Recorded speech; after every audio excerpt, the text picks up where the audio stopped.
Viral gadis cantik tukang angkat semen, kini dipanggil Pangdam dan berikan bantuan.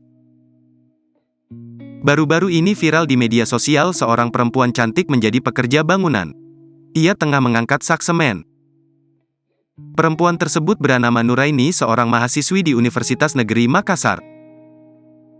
Meski sosoknya yang fashionable bergaya modis, ia tak gengsi dengan pekerjaan yang dilakoninya.